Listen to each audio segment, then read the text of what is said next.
¿Cuándo se fue una joda demasiado lejos? Keshvara Mongala, dijo Martín, señalando la última porción de pizza. Nai. Tu farabileco, contesté. Groma Steven Ash. El tipo de la mesa de al lado se levantó tan rápido que la silla se cayó. ¿Dónde aprendieron proto-sumerio?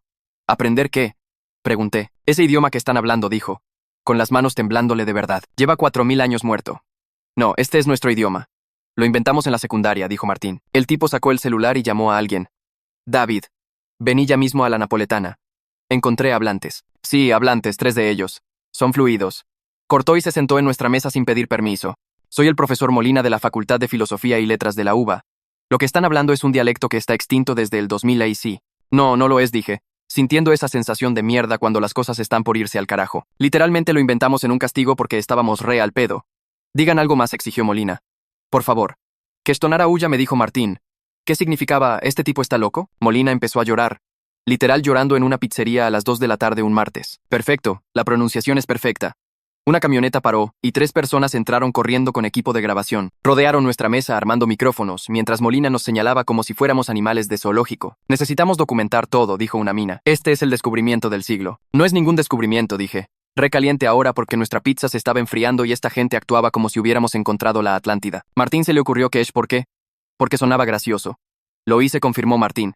En la clase de historia de la señorita García, Molina agarró a Martín de los hombros. Vos debes ser el origen. Por favor, enséñennos proto-sumerio. Yo no soy nada, dijo Martín. Remanija. Ellos lo inventaron conmigo, pregúntenles. Todos empezamos a hablar a la vez, tratando de explicar que habíamos inventado este idioma boludo, una palabra a la vez cada vez que se nos ocurría un sonido gracioso. Pero nadie nos escuchaba. Nos hicieron hablar durante 2 horas mientras grababan todo. Seguía esperando que alguien nos dijera que nos estaban haciendo una cámara oculta, pero todos parecían re en serio. Mira, tenemos un cuaderno, dijo Lucas, sacando el cuaderno donde habíamos anotado nuestro vocabulario. Del secundario, ¿ves? Inventamos reglas gramaticales y todo. Molina miró el cuaderno y se le agrandaron los ojos con cada página. Esto es imposible. Recrearon la estructura gramatical exacta, hasta los tiempos condicionales que solo teorizamos. Los inventamos porque eran graciosos, dije.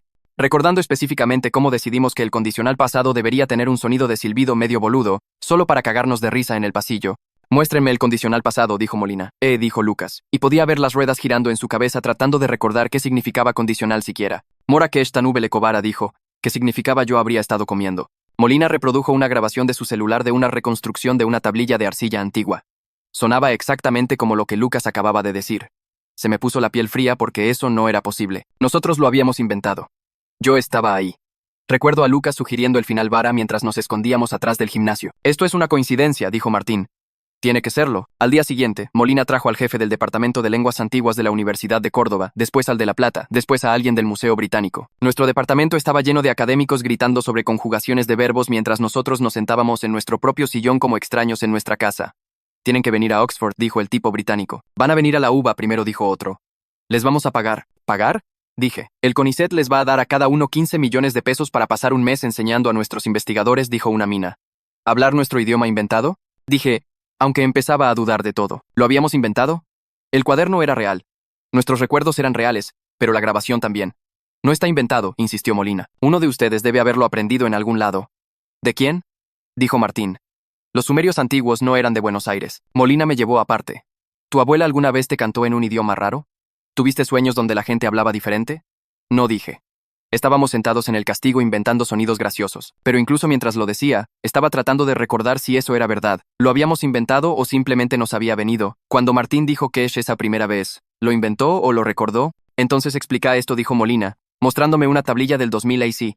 Cuando reprodujo la reconstrucción de audio, era palabra por palabra la canción joda que Lucas había inventado sobre la ex de Martín. Eso es imposible, dije.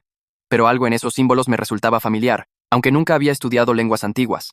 La canción completa, dijo Molina, incluyendo la parte sobre su uniceja del destino. Eso es lo que significan estos símbolos. Lucas y Martín estaban mirando la tablilla ahora también. Lo inventamos en el penúltimo año, dijo Lucas, en el sótano de Martín. ¿Lo hicieron? Preguntó Molina. ¿O estaban canalizando recuerdos antiguos? Estábamos refumados, dijo Martín, no canalizando nada. Sonó el celular de Molina. Cuando volvió, tenía la cara pálida. Necesito que ustedes 3 vengan conmigo ahora mismo. ¿A dónde? Pregunté. Alguien necesita verificar sus identidades, dijo. ¿Por qué? Preguntó Lucas. Porque el gobierno boliviano está diciendo que son espías usando un idioma antiguo como código, dijo. Y Cancillería quiere saber cómo 3 pibes de Buenos Aires aprendieron un idioma que lleva 4 milenios muerto. Nos miramos y dijimos simultáneamente, Groma Heladid, que significaba estamos en el horno. Molina nos metió en la camioneta antes de que pudiéramos procesar lo que acababa de decir sobre Cancillería. Me encontré sentado con equipo de grabación apuntado a mi cara, y todo en lo que podía pensar era que nuestra pizza definitivamente estaba fría ahora. Molina seguía pidiéndonos que repitiéramos frases mientras sus colegas escribían frenéticamente notas en sus laptops. Un tipo ajustó una caña de micrófono tan cerca de mi boca que podía oler la espuma del paravientos. Una mina con una remera de la uva filmaba todo en su celular, mientras otra persona garabateaba en un cuaderno con papel y bolígrafo de verdad como si estuviéramos en algún tipo de excavación arqueológica. Me di cuenta de que esto no iba a pasar como una rareza de martes normal. Esto era algo completamente distinto. Molina se sentó frente a mí prácticamente vibrando de emoción y pidiéndonos que dijéramos cosas random en nuestro idioma inventado. Martín se inclinó y me susurró en una voz tan baja que apenas lo escuché. Dijo la frase que usábamos para decir, ¿este tipo está loco? La que habíamos inventado específicamente para hablar de los profes a sus espaldas. Molina literalmente jadeó como si Martín acabara de recitar a Shakespeare. Su mano voló a su pecho y se le pusieron los ojos todos húmedos y brillantes. La mina del micrófono empezó a llorar también, lágrimas de verdad corriendo por su cara mientras sostenía el equipo de grabación firme. Tuve esa sensación de mierda que tenés justo antes de que todo en tu vida cambie para siempre. El tipo de sensación que solo había tenido una vez antes cuando mi viejo llamó para decir que había muerto mi abuela. Se me retorció el estómago y quería vomitar. Pero solo me quedé ahí congelado mientras esta gente trataba nuestra joda boluda del castigo como si fuera lo más importante que habían escuchado en su vida. Finalmente logré interrumpir y les dije que necesitábamos irnos. Molina me agarró el brazo y nos suplicó que nos quedáramos solo 10 minutos más. Sus dedos se clavaron en mi antebrazo lo suficientemente fuerte como para que lo sintiera a través de la campera. Prometió que sería rápido, solo unas frases más, solo un poco más de documentación. Esos 10 minutos se convirtieron en 2 horas de nosotros hablando nuestro idioma boludo inventado mientras grababan cada sonido. Nos hicieron conjugar verbos que habíamos inventado como joda. Nos pidieron que describiéramos objetos en la camioneta usando nuestro vocabulario. Querían que tuviéramos una conversación sobre qué habíamos desayunado. Lucas seguía mirando su celular, y podía verlo cada vez más estresado a medida que pasaba el tiempo. Martín tenía cara de querer cagar a piñas a alguien. Todo el tiempo nos trataron como si fuéramos artefactos arqueológicos en vez de gente tratando de almorzar. La mina filmando seguía pidiéndonos que repitiéramos cosas más despacio, más claro, con más emoción. Molina sacó una tablet y nos mostró símbolos de tablillas de arcilla antiguas y preguntó si nos resultaban familiares, lo cual no, pero parecía desilusionado cada vez que decíamos que no. Cuando finalmente escapamos de vuelta a nuestro depa, Martín inmediatamente llamó a sus viejos para contarles lo que había pasado. Podía escuchar a su vieja remanija por el teléfono desde el otro lado de la habitación, su voz cada vez más alta hasta que Martín tuvo que alejar el teléfono de su oreja. Seguía preguntando si estábamos bien, si necesitábamos un abogado, si nos habían arrestado. Lucas sacó nuestro viejo cuaderno del secundario, donde habíamos anotado todo el vocabulario. La tapa estaba doblada y manchada con lo que parecían anillos de café viejo. Adentro, nuestra letra del penúltimo año se veía tan joven y desprolija, llena de palabras tachadas y dibujos en los márgenes. Empezamos a repasarlo tratando de entender cómo era esto posible. Página tras página de palabras que habíamos inventado, reglas gramaticales que habíamos creado, tablas de conjugación que habíamos dibujado. Recordaba haber escrito la mayoría de estas cosas. Recordaba el día en que Lucas sugirió que necesitábamos un tiempo pasado perfecto, y habíamos pasado un recreo entero, tratando de descubrir cómo debería sonar. Pero mirándolo ahora, con la voz de Molina todavía en mi cabeza hablando sobre proto-sumerio, me sentía menos seguro de todo. A la mañana siguiente me desperté con 17 llamadas perdidas y mi celular explotando con mensajes de números que no conocía. Alguien de la Universidad de Córdoba quería entrevistarnos. Un profesor de la Universidad de Chile ofreció volarnos a Santiago. Un tipo de Oxford mandó un mensaje de 3 párrafos sobre cómo éramos el descubrimiento lingüístico más importante en un siglo. Molina aparentemente había dado nuestros datos de contacto a todos los departamentos de lingüística del Cono Sur, y ahora todos querían un pedazo de nosotros. Mi celular seguía vibrando con mensajes nuevos, y finalmente lo apagué porque ya no lo aguantaba más. El celu de Martín estaba haciendo lo mismo, y el de Lucas también. Nos sentamos en la mesa de la cocina con nuestros celulares muertos frente a nosotros, y nadie dijo nada por un rato. El depa se sentía demasiado chico de repente, como si las paredes se estuvieran cerrando. Martín sugirió que ignoráramos todo y fingiéramos que el día de ayer nunca pasó. Dijo que podíamos bloquear los números de todos, borrar nuestras redes sociales y volver a ser estudiantes universitarios normales de los que nadie se preocupaba. Lucas señaló que Molina sabía dónde vivíamos y probablemente no nos iba a dejar en paz. Nos recordó que Cancillería quería hablar con nosotros y no podía simplemente ignorar a Cancillería. Pasamos una hora discutiendo qué hacer.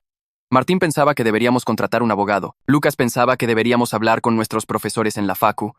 Yo no sabía qué pensaba, excepto que quería volver al martes a la mañana, cuando nuestro mayor problema era dividir una pizza en 3. Finalmente, decidimos que necesitábamos al menos entender qué pensaba Molina que había descubierto, porque ahora mismo, ni siquiera entendíamos con qué estábamos lidiando. Molina apareció en nuestra puerta a las 9 de la mañana sin llamar primero.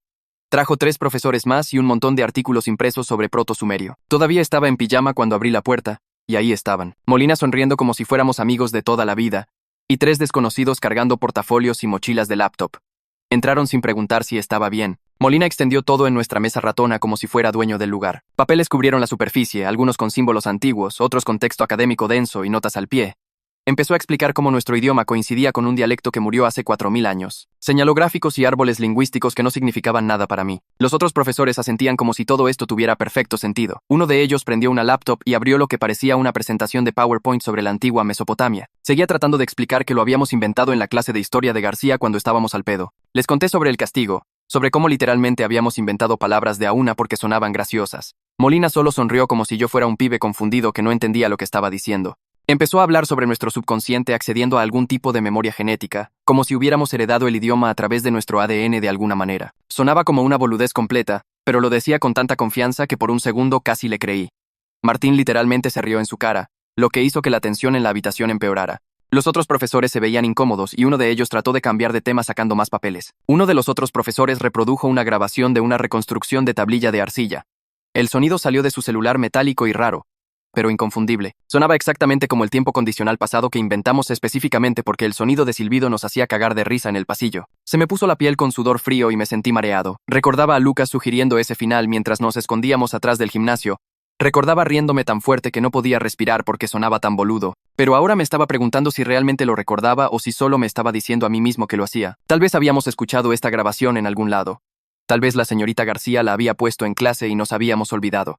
El profesor la reprodujo de nuevo, y coincidía con nuestro idioma perfectamente, cada silbido y sonido de vocal en exactamente el lugar correcto. Molina sacó el cuaderno y empezó a fotografiar cada página mientras todavía estábamos procesando lo que estaba pasando. La cámara de su celular hacía clic una y otra vez. Lucas trató de agarrarlo de vuelta, pero Molina insistió en que necesitaba documentar todo. Sostuvo el cuaderno fuera del alcance de Lucas como un pibe guardando un juguete del hermanito. Nuestra joda privada del secundario era tratada como si fuera tan importante como pergaminos antiguos encontrados en alguna cueva. Molina fotografió la tapa, el índice que habíamos hecho, cada página de vocabulario, todas nuestras reglas gramaticales, hasta los dibujitos y las jodas boludas que habíamos escrito en los márgenes. Los otros profesores se amontonaron para mirar las fotos en la pantalla de su celular.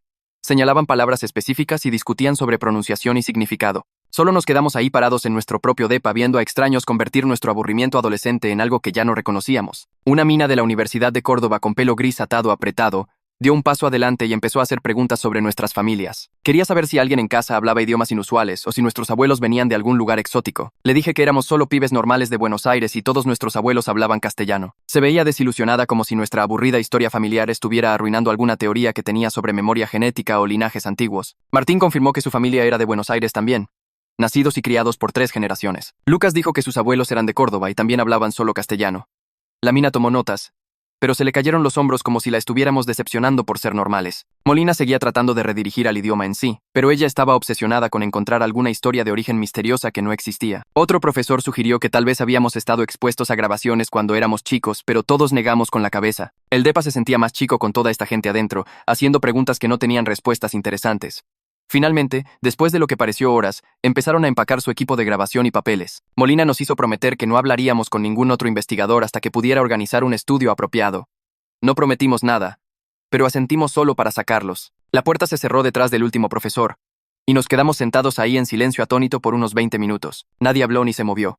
Martín finalmente rompió el silencio diciendo que deberíamos llamar a un abogado. Lucas inmediatamente dijo que eso era exagerar, y no necesitábamos ayuda legal por hablar un idioma que habíamos inventado. Pero yo empezaba a estar de acuerdo con Martín porque esto se sentía como que se estaba yendo de control. Molina había mencionado a Cancillería y Bolivia y espías. Esas no eran palabras que iban con la vida universitaria normal. Lucas argumentó que los abogados cuestan guita que no teníamos. ¿Y qué les diríamos siquiera?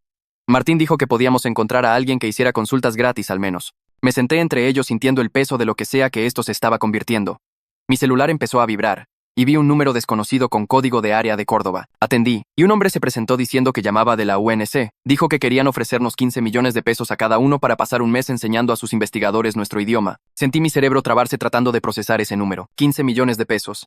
Estaba ahí pensando en mis préstamos estudiantiles que me mantenían despierto de noche y mi alquiler que vencía en una semana. 15 millones sonaba como una solución a cada problema que tenía, pero algo al respecto se sentía mal, como recibir plata por un truco de magia después de que alguien descubrió cómo lo hiciste. El tipo de la UNC seguía hablando sobre arreglos de viaje y estipendios, y me di cuenta de que no había dicho nada por como 30 segundos.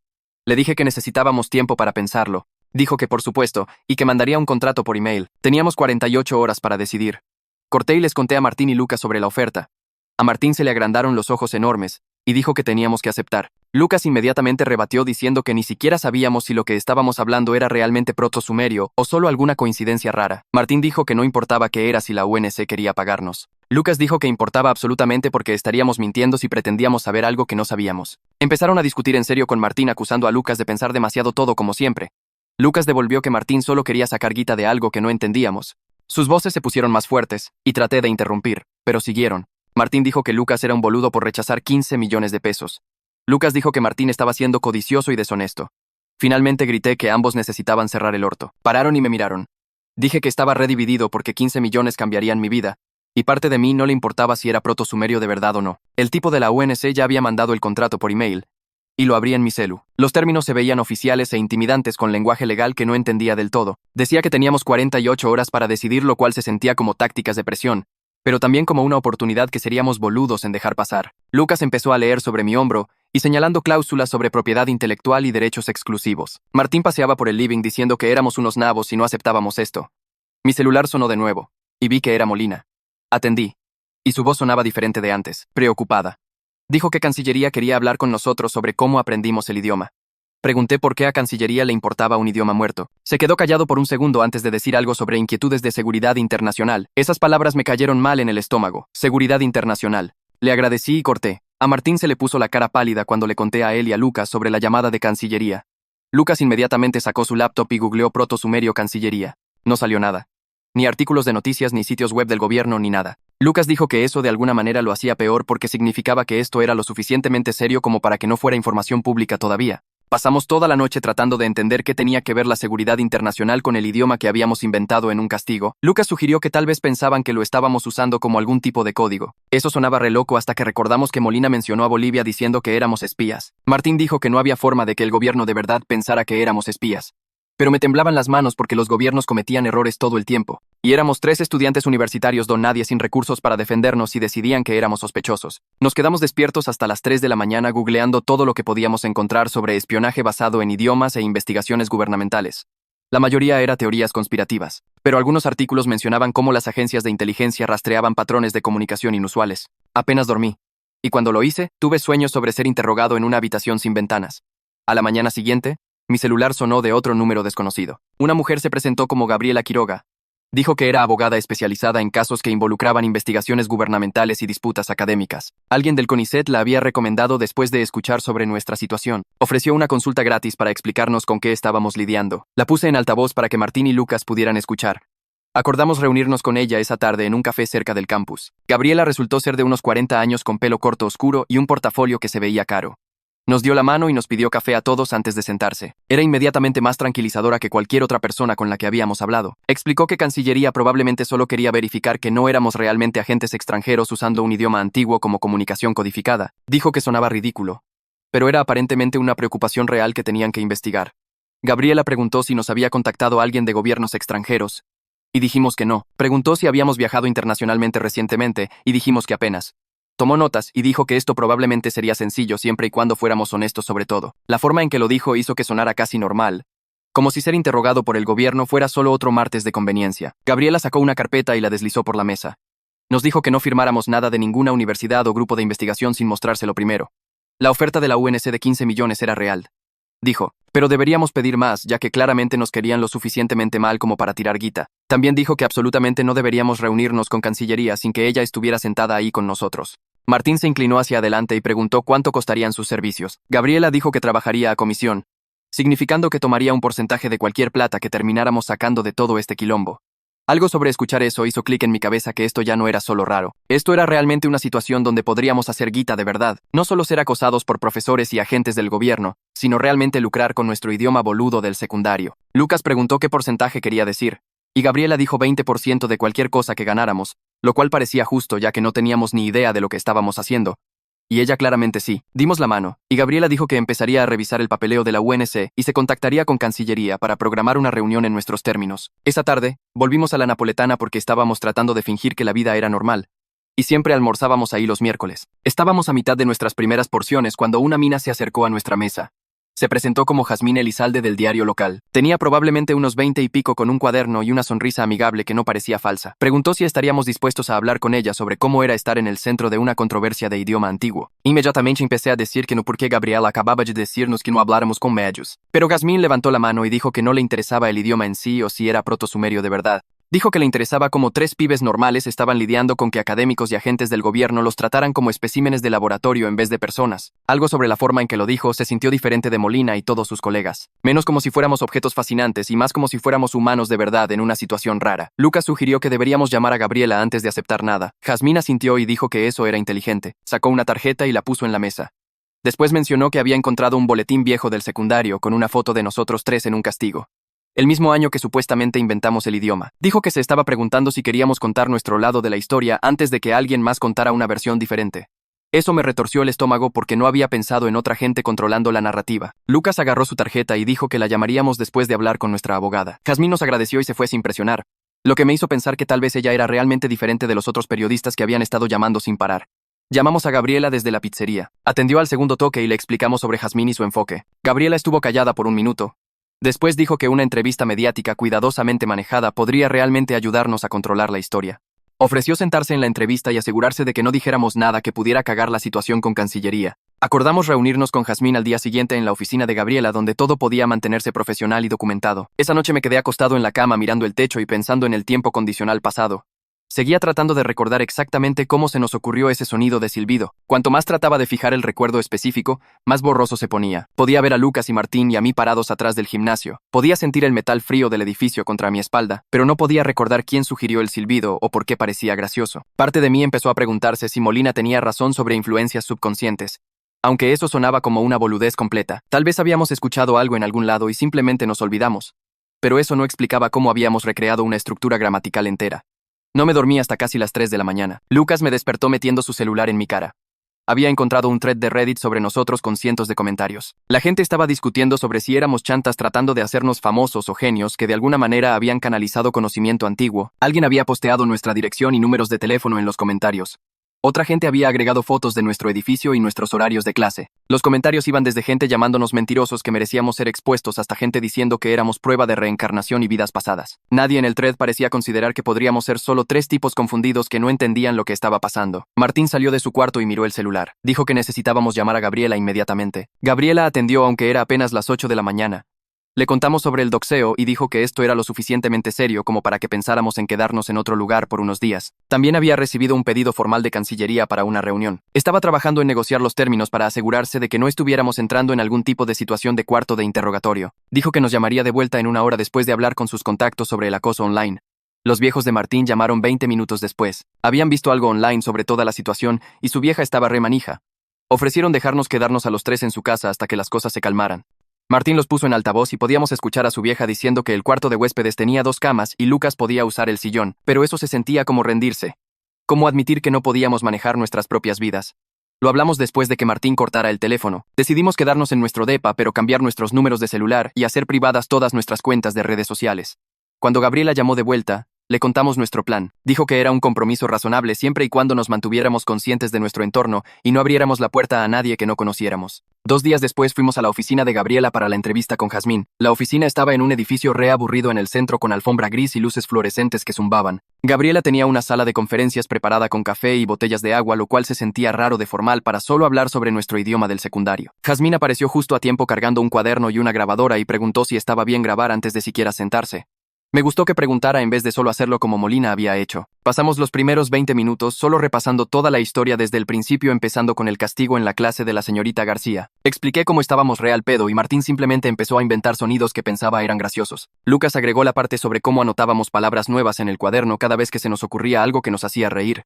Jazmín tomaba notas, pero no nos estaba tratando como si fuéramos especiales o mágicos. Solo estaba escuchando como una persona normal oyendo una historia rara. Se sintió bien contarle a alguien que no tenía una agenda sobre probar que estábamos hablando idiomas antiguos o canalizando civilizaciones muertas. Cuando llegué a la parte sobre Molina llorando en la pizzería, Jazmín realmente sonrió y dijo que eso sonaba como Molina, lo cual me hizo sentir menos loco sobre todo el asunto. Después Jazmín se inclinó hacia adelante y preguntó si alguna vez habíamos considerado que tal vez habíamos sido expuestos a proto-sumerio de alguna manera sin darnos cuenta, como a través de un documental o un podcast o algo. Se me cayó el estómago porque eso era exactamente lo que me había estado manteniendo despierto de noche por la última semana. Admití que había estado tratando de recordar si alguna vez habíamos escuchado esos sonidos antes de inventar el idioma, pero mis recuerdos se sentían borrosos y poco confiables ahora. Lucas de repente se sentó más derecho y mencionó el cuarto de audiovisuales de nuestro secundario. Dijo que la señorita García solía mostrar documentales todo el tiempo en su clase de historia, y algunos de ellos eran sobre civilizaciones antiguas. Toda la cara de Jazmín cambió, y sus ojos tuvieron esa mirada emocionada como si Lucas acabara de darle la pieza faltante de un rompecabezas. Preguntó qué tipo de documentales y si recordábamos algunos específicos sobre idiomas. Martín y yo nos miramos porque ninguno de nosotros podía recordar títulos específicos, pero Lucas dijo que definitivamente había uno sobre Mesopotamia que vimos en el penúltimo año. Jazmín estaba escribiendo rápido ahora y preguntó si pensábamos que podríamos averiguar qué documentales estaban disponibles en la biblioteca de nuestro secundario a mediados de los 2000 segundo. Dije que tal vez si la escuela todavía tenía registros, pero no estaba seguro de cómo eso ayudaría. Jazmín explicó que si habíamos sido expuestos a reconstrucciones de proto-sumerio en un documental, eso podría explicar por qué nuestro idioma inventado coincidía tan de cerca con los antiguos. Podríamos haber absorbido los sonidos sin recordarlos conscientemente y después recrearlos más tarde pensando que estábamos inventando algo nuevo. La idea me puso la piel de gallina porque significaba que nuestros recuerdos eran incluso menos confiables de lo que pensaba, pero también tenía más sentido que canalizar civilizaciones antiguas. Después de que la entrevista terminó, Jazmín empacó su grabadora y dijo que iba a pasar los próximos días investigando qué documentales sobre idiomas antiguos estaban disponibles a mediados de los 2000 segundo. Prometió compartir lo que encontrara con nosotros antes de publicar nada, lo cual me sorprendió porque pensé que los periodistas solo escribían lo que querían. Gabriela dijo que eso era inusualmente ético para una periodista, y Jazmín se encogió de hombros y dijo que no le interesaba hacernos quedar mal. Solo quería descubrir qué había pasado realmente. Mientras caminábamos hacia el estacionamiento, me sentí más liviano de lo que había estado en días. Hablar con Jazmín había sido terapéutico de una manera que no había esperado, como finalmente alguien creía que éramos solo personas normales atrapadas en algo raro en vez de estafadores o savants. Martín dijo que sentía lo mismo y Lucas ya estaba googleando cómo contactar a la biblioteca de nuestro viejo secundario. La siguiente semana fue toda sobre prepararse para la reunión con Cancillería. Gabriela nos llamó para 2 sesiones de preparación separadas donde repasó cada posible pregunta que podrían hacer. Dijo que probablemente querrían saber sobre nuestras familias, nuestro historial de viajes, cualquier persona que conociéramos de Bolivia u otros países extranjeros y cualquier exposición que hubiéramos tenido a idiomas o culturas extranjeras. Seguía pensando que era exagerado porque éramos solo 3 pibes de Buenos Aires que nunca habíamos ido a ningún lado. Pero Gabriela insistió en que necesitábamos tener respuestas claras y consistentes listas. Nos hizo practicar responder a preguntas sin ponernos a la defensiva o sarcásticos, lo cual era más difícil de lo que suena porque toda la situación se sentía ridícula. Martín seguía queriendo joder al respecto, pero Gabriela lo cortó rápido y dijo que Cancillería no encontraría graciosas las acusaciones de espionaje, incluso si eran obviamente falsas. Lucas era el más nervioso sobre la reunión y seguía preguntando qué pasaría si no nos creían. Gabriela repitió múltiples veces que no estábamos bajo investigación y esto era solo documentación. Pero podía decir que Lucas no estaba convencido. La mañana de la reunión de Cancillería me desperté con el estómago en un nudo. Todos nos reunimos en la oficina de Gabriela y fuimos juntos a un edificio del gobierno que se veía como toda oficina federal aburrida en las películas. Seguridad nos hizo pasar por detectores de metal y firmar y después esperamos en una sala de conferencias sosa por 20 minutos. Cuando Luis Mercier finalmente entró, me sorprendí porque era mucho más joven de lo que esperaba. Tal vez 30 y pico y estaba usando un traje normal en vez de lo que sea que atuendo intimidante había imaginado que usaba la gente de Cancillería. Nos dio la mano a todos y se sentó frente a nosotros y lo primero que dijo fue que no estábamos bajo investigación y solo necesitaba documentar nuestros antecedentes para sus archivos. Su voz era calma y profesional, y de alguna manera eso me hizo sentir mejor que cualquier cosa que Gabriela había dicho durante la preparación. La reunión resultó ser mayormente preguntas aburridas que ya habíamos practicado responder. Luis preguntó a dónde habíamos viajado y dije que casi a ningún lado excepto un viaje familiar a Mar del Plata cuando tenía 12. Preguntó a quién conocíamos internacionalmente y Martín dijo a nadie a menos que contara a su primo que estudió en Madrid por un semestre. Preguntó cómo aprendimos el idioma y todos explicamos la historia del castigo de nuevo, lo cual estaba empezando a sentirse ensayado de tantas veces que la habíamos contado. Luis tomó notas en una laptop y ocasionalmente hacía preguntas de seguimiento, pero nada se sentía acusatorio o sospechoso. Preguntó sobre los antecedentes de nuestras familias y explicamos que todos éramos familias argentinas normales, sin conexiones extranjeras interesantes. Cuando Luis preguntó si alguna vez habíamos sido contactados por nacionales extranjeros sobre el idioma, casi me reí porque el único nacional extranjero que había mostrado algún interés en nosotros era aparentemente el gobierno boliviano que pensaba que éramos espías.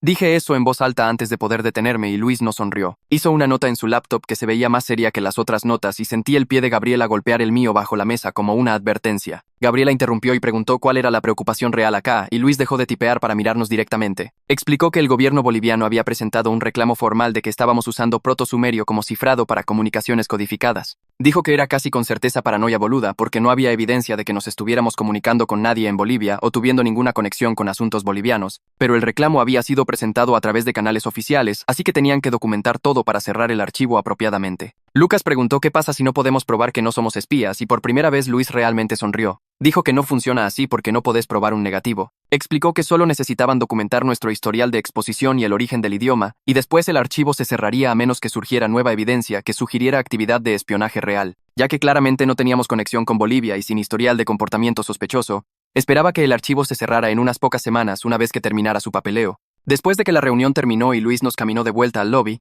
Gabriela dijo que fue tan bien como podía haber esperado. Esperaba que Cancillería nos dejara en paz ahora que tenían todo documentado. Después sacó a relucir la oferta de la UNC y dijo que habían estado llamando a su oficina preguntando por nuestra decisión. Explicó que necesitábamos tomar una decisión pronto porque la UNC se estaba impacientando y podría retirar la oferta si esperábamos mucho más. Martín quería hablar de eso ahí mismo en el estacionamiento, pero Gabriela dijo que deberíamos ir a casa y discutirlo como grupo sin ella presente. Mientras volvíamos a nuestro depa seguía pensando en 15 millones de pesos y qué podría hacer por mi vida, pero también seguía pensando en la pregunta de Jazmín sobre exposición a documentales y si realmente sabíamos de dónde venía nuestro idioma. Esa tarde de vuelta en el depa, Martín sacó su laptop y abrió el email de la UNC mientras Lucas y yo nos sentábamos en el sillón mirando nuestros celus tratando de procesar todo de la reunión de Cancillería. Martín giró la pantalla hacia nosotros y señaló la cifra de 15 millones. Dijo que seríamos unos boludos de alejarnos de este tipo de guita solo porque no estábamos totalmente seguros de dónde venía el idioma. Lucas cerró su laptop y dijo que tomar plata por algo que podríamos haber robado de algún documental o libro se sentía mal incluso si no recordábamos haberlo hecho. La cara de Martín se puso roja y preguntó si Lucas realmente pensaba que habíamos plagiado un idioma entero sin saberlo. Lucas dijo que no sabía qué pensar más, pero entregar nuestra gramática inventada a la UNC por guita, cuando ni siquiera podíamos explicar cómo coincidía con grabaciones antiguas, se sentía deshonesto. Interrumpí antes de que pudieran empezar a gritar de verdad y señalé que no copiamos nada a propósito. Si los académicos querían pagarnos por enseñarles el idioma que habíamos estado hablando por años, esa era su elección. Pasamos 2 horas yendo y viniendo con Martín mostrando el saldo de su préstamo estudiantil y Lucas hablando sobre integridad académica hasta que finalmente sugerí que hiciéramos un compromiso. Le diríamos que sí a la UNC, pero negociaríamos por 18 millones cada uno como Gabriela había mencionado, y seríamos completamente honestos sobre no saber de dónde venían todos los elementos del idioma. Martín y Lucas estuvieron de acuerdo con eso, y Martín empezó a redactar una respuesta por email, mientras yo hacía café porque me dolía la cabeza de pensar en círculos sobre memoria e invención. A la mañana siguiente, Jazmín llamó mientras todavía estaba en la cama, y su voz sonaba diferente, más urgente de lo usual. Dijo que había encontrado algo y necesitaba contarnos enseguida. Se me cayó el estómago antes de que siquiera explicara porque ese tono significaba que lo que sea que había descubierto iba a cambiar las cosas. Nos contó sobre un documental de cable de los 2000 segundos llamado Voces Perdidas de Mesopotamia que había estado disponible en DVD en las bibliotecas escolares de toda la provincia. Incluía todo un segmento sobre proto-sumerio con reconstrucciones de audio de cómo los lingüistas pensaban que sonaba el idioma. Dijo que el documental había estado en circulación durante nuestros años de secundario y el nombre de la señorita García aparecía en registros de préstamo de múltiples escuelas del distrito. Me senté en la cama y me empezaron a temblar las manos porque sabía exactamente lo que esto significaba incluso antes de que terminara de explicar. Habíamos escuchado este documental en clase y nos habíamos olvidado completamente. Martín y Lucas ya estaban despiertos para cuando colgué el teléfono y les conté lo que Jazmín había encontrado. Lucas agarró sus llaves antes de que siquiera terminara de hablar y dijo que necesitábamos ir al secundario ahora mismo para revisar los archivos del cuarto de audiovisuales. Fuimos en el auto de Lucas sin desayunar, y todo el camino Martín seguía diciendo que tal vez recordaríamos haber visto el documental una vez que lo viéramos. La escuela se veía más chica de lo que recordaba, y la señora de la oficina del frente parecía confundida sobre por qué 3 pibes universitarios querían buscar entre DVDs viejos, pero llamó al cuarto de audiovisuales y nos dijo que alguien ayudaría. El profe de audiovisuales actual era más joven de lo que había sido la señorita García, y se veía desconcertado cuando explicamos que estábamos tratando de encontrar un documental específico de nuestro tiempo como estudiantes. Nos llevó a un cuarto de depósito lleno de cajas de cartón etiquetadas por año y materia, y dijo que la señorita García había sacado docenas de documentales a lo largo de los años para sus clases de historia. Lucas empezó a revisar las cajas metódicamente mientras Martín y yo sacábamos DVDs y leíamos sus etiquetas. La primera caja no tenía nada sobre idiomas antiguos, solo documentales de la Segunda Guerra Mundial, y materiales sobre el movimiento de derechos civiles. La segunda caja era toda sobre Europa medieval y las cruzadas. Lucas abrió la tercera caja y se quedó muy quieto antes de sacar una caja de DVD con una tapa descolorida mostrando tablillas de arcilla y escritura antigua. La levantó y pude ver el título Voces perdidas de Mesopotamia impreso en la parte superior. Le temblaban las manos mientras abría la caja y encontró la ficha de préstamo de biblioteca todavía metida adentro. La firma de la señorita García aparecía 4 veces durante los años que habíamos estado en su clase, junto con fechas que coincidían con nuestros años de penúltimo y último. Le pregunté al profe de audiovisuales si podíamos verlo y mi voz salió rara y tensa. Nos instaló en un aula vacía con un reproductor de DVD viejo y un televisor en un carrito rodante. Nos sentamos en pupitres de estudiante que se sentían demasiado chicos ahora, y Lucas puso el disco mientras Martín y yo mirábamos la pantalla en blanco. El documental empezó con música dramática y tomas amplias de ruinas del desierto. Un narrador con voz profunda hablaba sobre civilizaciones perdidas e idiomas olvidados mientras mostraba tablillas de arcilla cubiertas de marcas en forma de cuña. 20 minutos después empezó el segmento sobre proto-sumerio y un lingüista apareció en pantalla explicando cómo los académicos habían reconstruido los sonidos de este idioma muerto. Después empezó a reproducirse el audio y sentí que todo mi cuerpo se ponía frío. El proto-sumerio reconstruido, que salía de los parlantes del televisor, tenía ese mismo sonido de silbido en el tiempo condicional pasado que habíamos inventado atrás del gimnasio. El exactamente mismo sonido que nos había hecho reír tan fuerte que no podíamos respirar. Nos quedamos ahí sin movernos ni hablar mientras el documental continuaba. Más frases reconstruidas emergieron de los parlantes y la cadencia coincidía con nuestro idioma, aunque las palabras específicas eran diferentes. Los patrones fonéticos eran inconfundiblemente similares a lo que habíamos estado hablando por años. La forma en que ciertas sílabas se conectaban, el ritmo de las oraciones, hasta algunos de los sonidos vocales se sentían familiares de una manera que me puso la piel de gallina. Lucas agarró el control y lo pausó. Dijo que debimos haber escuchado esto en clase y absorberlo sin darnos cuenta y después olvidado que alguna vez lo habíamos visto. Miré la imagen congelada del lingüista en la pantalla y traté de recordar estar sentado en el aula de la señorita García viendo este exacto documental, pero no tenía cero memoria de eso. Martín preguntó cómo podíamos olvidar algo que nos influyó tanto. Lucas dijo que la memoria no funciona como pensamos que funciona, y a veces absorbemos cosas subconscientemente sin ningún recuerdo consciente de la fuente. Martín se levantó y empezó a caminar entre los pupitres. Tenía la cara pálida y seguía pasándose las manos por el pelo. Dijo que esto significaba que no habíamos inventado nada realmente. Solo copiamos sonidos de un documental y nos engañamos pensando que los habíamos creado. Señalé que definitivamente habíamos agregado nuestras propias palabras y reglas gramaticales porque el documental no incluía vocabulario para cosas como la uniceja de la ex de Martín. Lucas asintió y dijo que claramente habíamos construido nuestro propio idioma encima de la base fonética que habíamos absorbido, pero los patrones de sonido principales venían de este documental. Martín preguntó qué se suponía que le dijéramos a la UNC ahora. Dije que les dijéramos la verdad, que encontramos la fuente probable de nuestros patrones fonéticos y los habíamos incorporado inconscientemente en nuestro idioma construido. Lucas expulsó el DVD y fuimos directamente a la oficina de Gabriela sin llamar primero. Su asistente dijo que estaba con otro cliente, pero Gabriela salió cuando escuchó que estábamos ahí y vio nuestras caras. Entramos a su sala de conferencias y Lucas puso el DVD en su laptop. Ella vio los segmentos relevantes con su cara de abogada tomando notas y ocasionalmente pausando para repetir ciertas partes. Cuando terminó, cerró la laptop y dijo que esto era realmente buenas noticias. Probaba que no éramos espías o savants lingüísticos o gente canalizando memorias antiguas. Éramos solo estudiantes que habían sido expuestos a reconstrucciones académicas en una clase de historia del secundario y habían incorporado inconscientemente esos patrones en un idioma que habíamos construido por diversión. Dijo que esto nos daba una fuente clara y documentada para las similitudes fonéticas que tenían a todos tan emocionados.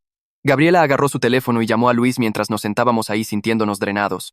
Le explicó sobre encontrar el documental y cómo la señorita García lo había sacado múltiples veces durante nuestros años de secundario. Le dijo que el DVD estaba disponible en las bibliotecas escolares de toda la provincia y el audio reconstruido coincidía con los patrones en nuestro idioma. Luis dijo algo que no pudimos escuchar y Gabriela sonrió. Nos dijo que sonaba aliviado y dijo que esto debería ser suficiente para cerrar el archivo de Cancillería. Necesitaría documentar el documental específico y su disponibilidad durante nuestros años de secundario, pero esto explicaba toda la situación sin requerir ninguna investigación sobre espionaje o contactos extranjeros. Gabriela colgó y dijo que oficialmente ya no éramos interesantes para el gobierno. La teoría de espía boliviano estaba muerta y podíamos volver a ser estudiantes universitarios normales que casualmente inventaron un idioma basado en sonidos medio recordados de un documental que habíamos visto en un castigo. Esa tarde mi celular sonó mientras estaba haciendo la cena. El número de Molina apareció y casi no atiendo, pero algo me hizo levantar el teléfono. Su voz sonaba tensa cuando empezó a hablar sobre el documental. Insistió en que las reconstrucciones en esa película eran basura especulativa hecha por productores de ciencia pop que no entendían metodología lingüística real. Dijo que nuestro idioma mostraba precisión que iba más allá de cualquier cosa en ese documental. Podía escuchar papeles crujiendo de fondo como si estuviera buscando entre notas mientras hablaba conmigo. Seguía diciendo que los productores del documental habían adivinado patrones fonéticos, pero nosotros habíamos capturado de alguna manera los sonidos auténticos sobre los que los académicos solo habían teorizado. Le dije que literalmente habíamos visto ese documental en el secundario y absorbido los sonidos sin darnos cuenta. Se quedó callado por un largo tiempo antes de decir que necesitaba revisar sus datos de nuevo. Cuando colgó, supe que su gran descubrimiento se estaba desmoronando y parte de mí se sintió mal por él, aunque todo este quilombo era su culpa. A la mañana siguiente llegó un email de alguien llamada Minerva Doherty. Se presentó como una lingüista especializada en idiomas antiguos y dijo que había estado discutiendo con Molina por días sobre sus afirmaciones de proto-sumerio. Había escuchado sobre el documental y quería hacer algunas pruebas comparando nuestro idioma tanto con el audio del documental como con la academia actual. Dijo que las pruebas serían a ciegas, así que no sabríamos contra qué estábamos siendo comparados. Prometió que los resultados serían publicados sin importar lo que mostraran. Algo sobre su enfoque directo me hizo confiar más en ella que en Molina. Le mandé el email a Martín y Lucas y acordamos participar. Minerva nos programó para 2 días en la UBA la siguiente semana. Las pruebas pasaron en un laboratorio chico con equipo de grabación y computadoras. Minerva nos hizo hablar frases en nuestro idioma mientras cámaras capturaban todo. Después nos dio frases escritas en español y nos hizo traducirlas sin ningún contexto sobre qué estaba probando. Grabó mientras transcribíamos sonidos que reproducía y nos pidió que explicáramos nuestras reglas gramaticales. Todo el proceso se sintió clínico y científico de una manera que la documentación emocionada de Molina nunca había tenido. El segundo día nos hizo trabajar por separado para que no pudiéramos influenciar las respuestas del otro. Me senté en una cabina traduciendo frases y me di cuenta cuánto de nuestro idioma realmente seguía la estructura de oraciones del español. Cuando Minerva nos llamó de vuelta 3 días después sonaba gentil pero firme. Los resultados mostraron que nuestra estructura gramatical reflejaba español moderno mucho más que proto-sumerio. Nuestro vocabulario incluía construcciones que no existirían en un idioma antiguo. Explicó esto cuidadosamente como si no quisiera avergonzarnos. Dijo que habíamos creado algo notable, pero no era proto-sumerio. Honestamente, se sintió como un alivio. El peso de posiblemente canalizar memorias antiguas o ser parte de algún misterio lingüístico se levantó de mis hombros. Éramos solo estudiantes universitarios que habían inventado un idioma basado en sonidos que habíamos escuchado en un documental. Eso era lo suficientemente raro sin agregar civilizaciones antiguas a la mezcla. Molina mandó un email 2 días después de que salieron los resultados. El mensaje era largo y divagante. Dijo que todavía éramos notables por crear un idioma funcional con gramática consistente. Admitió que pudo haberse emocionado excesivamente sobre la conexión con proto-sumerio. Dijo que sus reconstrucciones iniciales podrían haber sido influenciadas por su deseo de hacer un descubrimiento mayor. El email nunca se convirtió del todo en una disculpa real, pero estaba lo suficientemente cerca. Escribí de vuelta diciendo que entendía qué tan fácil era ver patrones que realmente no estaban ahí. La oferta de la UNC desapareció sin ninguna notificación formal. Un día la persona de contacto simplemente dejó de responder los emails de Gabriela. Ella dijo que eso era típico para instituciones académicas cuando la investigación no funcionaba. La plata habría cambiado todo, pero entendí por qué la retiraron. Gabriela negoció con el CONICET en cambio. Acordaron pagarnos por todo el tiempo que habíamos pasado siendo documentados y probados. Cada uno recibimos 4,5 millones de pesos, lo cual no eran los 15 que nos habían prometido, pero no era nada tampoco. Pagué 2 tarjetas de crédito y el préstamo de mi auto. Martín cubrió 3 meses de alquiler por adelantado. Lucas compró una laptop nueva y puso el resto hacia la matrícula. Luis mandó una carta oficial en papel membretado de Cancillería. La carta confirmaba que no estábamos bajo ninguna sospecha y el archivo estaba cerrado. Incluyó una nota separada diciendo que nuestro caso sería usado como ejemplo de entrenamiento sobre cómo los rumores de Internet podían espiral en preocupaciones internacionales. Nos agradeció por nuestra cooperación y dijo que el descubrimiento del documental había resuelto todo limpiamente. Archivé la carta en una carpeta y traté de no pensar en qué tan cerca habíamos estado de ser investigados como agentes extranjeros. El gobierno boliviano nunca retractó oficialmente su afirmación de espías. Cancillería dejó de llamar y mandar emails. Todo el asunto simplemente se desvaneció como si nunca hubiera pasado. Gabriela dijo que eso era normal para situaciones diplomáticas. Nadie quería admitir que habían estado equivocados, así que simplemente seguían calladamente con otras preocupaciones. Dijo que la falta de retractación formal significaba que probablemente se dieron cuenta de su error, pero no podían perder la cara al reconocerlo públicamente. El artículo de Jazmín salió en el diario local y fue recogido por algunos sitios de noticias online. Ella explicó toda la conexión del documental y entrevistó a Minerva sobre cómo funcionaba la memoria lingüística. Incluyó citas de nosotros sobre qué tan raro se sentía descubrir que no habíamos inventado algo de lo que estábamos completamente seguros que habíamos creado. El artículo era justo y no nos hizo quedar como boludos. Se enfocó en la psicología de la memoria y creatividad en vez de tratarnos como chantas o nabos. Leerlo me hizo darme cuenta qué tan fácilmente nuestros cerebros habían reescrito nuestros recuerdos para hacernos sentir como originadores en vez de imitadores inconscientes. El acoso online cambió después del artículo de Jazmín. La gente dejó de doxearnos y mandar amenazas. En cambio, hicieron memes sobre nosotros siendo los falsos hermanos del idioma antiguo. Alguien creó un macro de imagen de los 3 contextos diciendo que habíamos descubierto proto-sumerio en el shopping. Otro meme mostró nuestras caras photoshopeadas en estatuas sumerias antiguas con leyendas sobre canalizar espíritus del castigo. Martín empezó a reírse de algunos de ellos, lo cual ayudó a difuminar la tensión. Me mandó uno mostrándonos como sacerdotes antiguos con la leyenda sobre inventar historia en la clase de la señorita García. La burla dolía menos que las amenazas.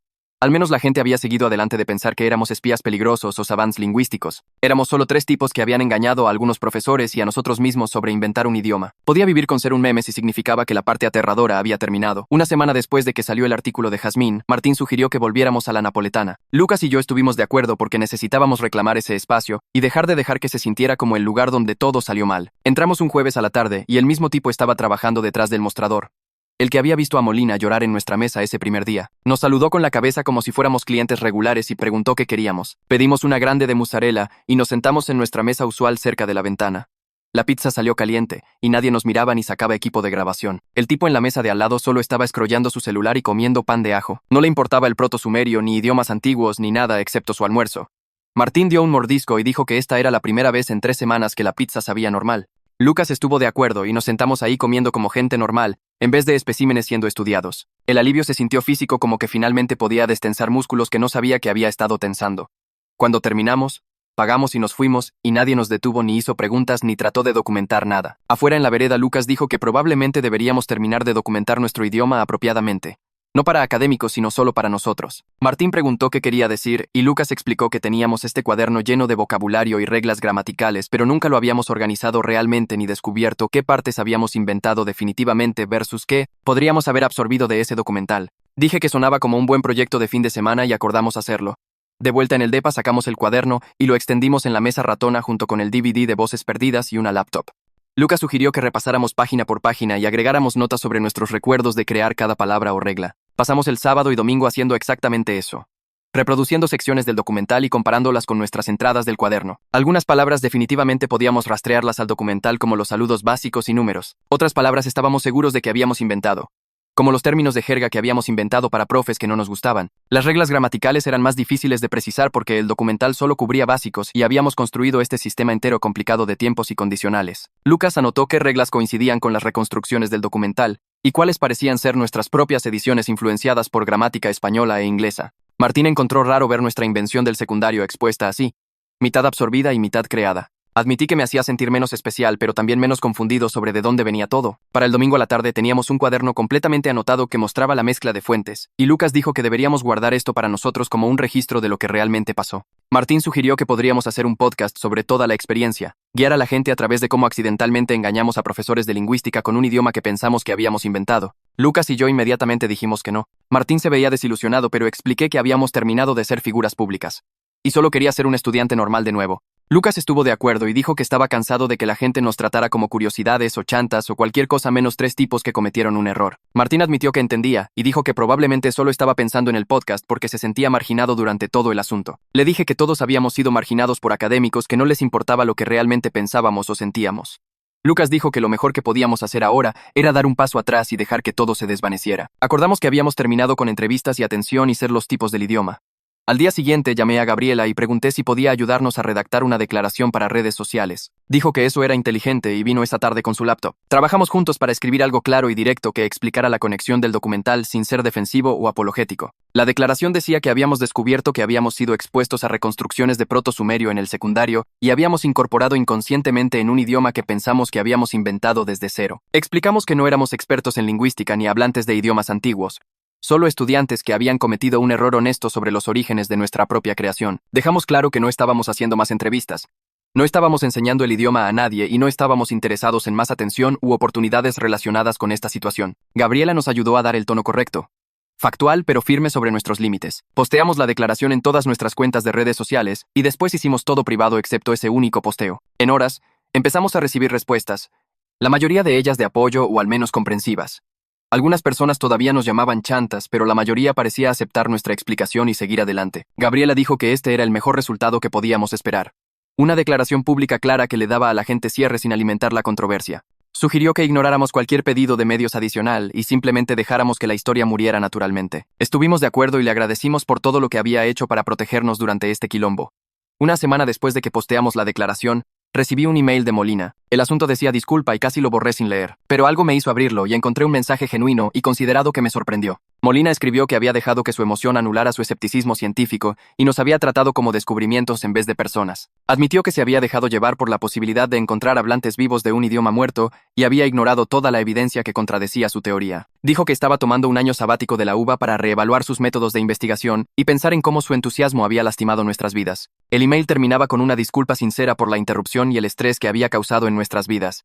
Lo leí 2 veces y después se lo mostré a Martín y Lucas. Martín dijo que era muy tarde, pero Lucas dijo que tomaba coraje admitir que te habías equivocado así. Decidí escribir de vuelta y dije que apreciaba la disculpa y esperaba que su año sabático lo ayudara a encontrar mejor balance entre emoción y escepticismo. No dije que lo perdonábamos porque no estaba seguro de que lo hiciera, pero reconocí su esfuerzo de hacer las paces. 2 días después, Minerva mandó un email preguntando si estaríamos dispuestos a dar una clase invitada en su clase de lingüística sobre nuestra experiencia. Dijo que quería enfocarse en qué tan fácil es engañarse sobre los orígenes de tus propias ideas y cómo la memoria puede ser poco confiable incluso cuando se siente segura. Prometió que no sería explotador y tendríamos control total sobre lo que compartiéramos. Lucas pensó que sonaba como una manera constructiva de cerrar este capítulo. Martín estuvo de acuerdo en que podría ayudar a otros estudiantes a evitar cometer errores similares. Dije que sí siempre y cuando Minerva mantuviera su promesa sobre que no sería explotador. Confirmó y programamos la clase para la siguiente semana.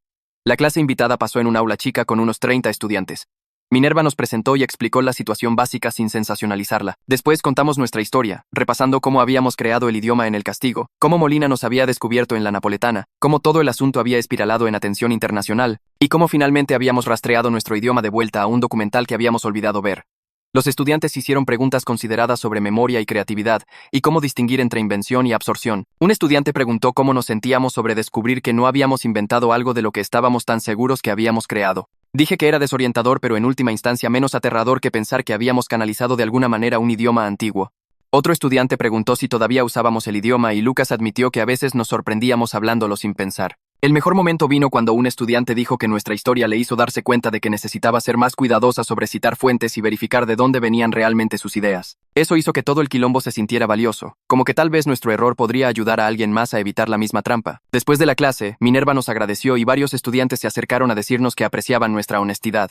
Caminando de vuelta a nuestro depa, Martín dijo que eso se sintió como cierre. Lucas estuvo de acuerdo y me di cuenta de que tenía razón. 3 semanas después de que todo empezó, estábamos sentados en nuestro depa comiendo pizza y viendo tele como gente normal. Algún reality estaba pasando y apenas le estábamos prestando atención, solo disfrutando el entretenimiento sin sentido después de semanas de estrés. Lucas mencionó que a veces se sorprendía empezando a hablar nuestro idioma inventado y tenía que cambiarse conscientemente de vuelta al español. Martín se rió y dijo que hacía lo mismo, especialmente cuando estaba cansado o no estaba pensando en eso. Admití que lo había hecho 2 veces esa semana. Una vez en el súper y una vez en clase. Acordamos que era raro cómo el idioma se había vuelto automático, aunque solo lo habíamos usado como joda por años. Lucas dijo que probaba qué tan fácilmente nuestros cerebros absorben y reproducen patrones sin esfuerzo consciente. Martín dijo que también probaba que habíamos creado realmente algo funcional incluso si no era enteramente original. Eso llevó a una conversación sobre qué deberíamos hacer con el idioma de ahora en adelante. Hicimos un pacto de que si íbamos a seguir usándolo, lo haríamos solo intencionalmente y reconoceríamos que era un idioma construido e influenciado por un documental que habíamos visto en el secundario. Acordamos que el misterio de exactamente cuánto habíamos inventado versus absorbido probablemente nunca sería completamente resuelto y estábamos bien con esa ambigüedad ahora. Lucas dijo que tal vez no saber todo era mejor que la falsa certeza que habíamos tenido antes. Martín dijo que solo quería ser los tipos que accidentalmente engañaron a algunos profesores en vez de los tipos que todavía estaban tratando de entender todo. Estuve de acuerdo y dije que la vida estaba volviendo a la normalidad, o al menos nuestra nueva normalidad donde teníamos esta historia rara que probablemente nos seguiría para siempre pero ya no nos definía. Terminamos nuestra pizza y volvimos a ver tele. 3 estudiantes normales con un pasado inusual pero un presente ordinario. Y esa es la historia de hoy. Honestamente estoy re contento de que hayas estado acá para escucharla porque hace que cada palabra signifique un poco más. Espero que te haya dejado sonriendo o al menos un poco más liviano. Suscríbete si querés quedarte para más.